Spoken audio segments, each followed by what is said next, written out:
What's up YouTube? Welcome to Code with Lakshit. In this tutorial, I will explain you what are comprehensions in Python and how we can use them. So let's begin.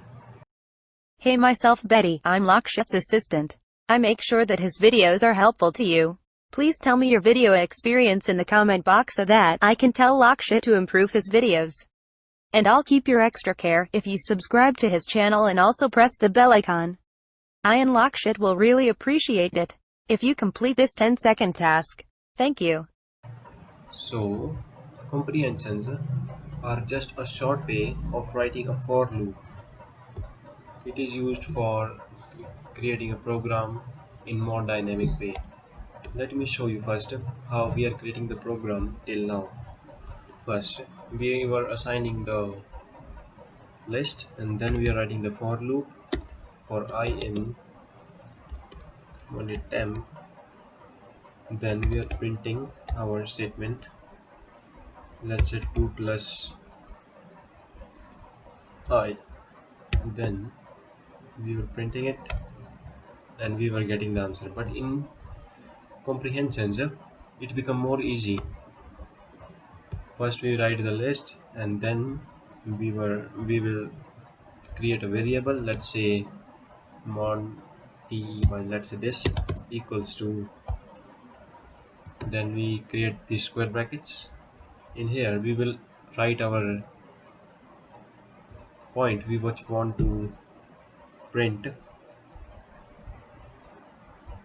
Let's say we want to add 2 plus I. Then we will write the for loop for I in Monday temp. Then we simply print Monday. After that we will run our program. We will get the answer same like this. Okay, and if we have a if statement we can add this here. Let me show you how.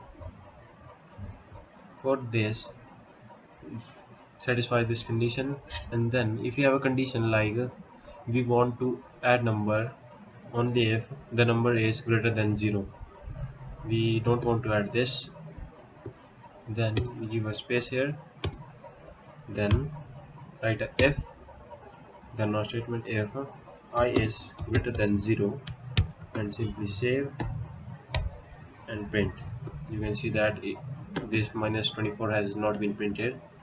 But if you want to write an else statement also, what we can do is simply remove this from here, and before this for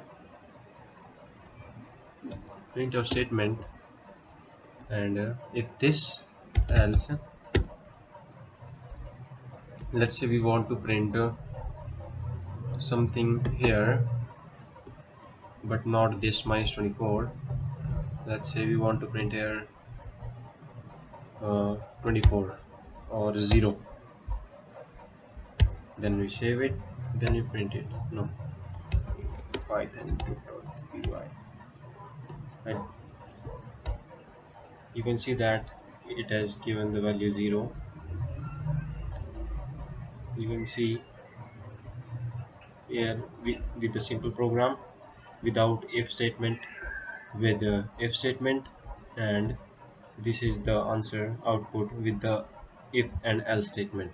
Okay, so if you have any kind of doubt, you can ask me in the comment box.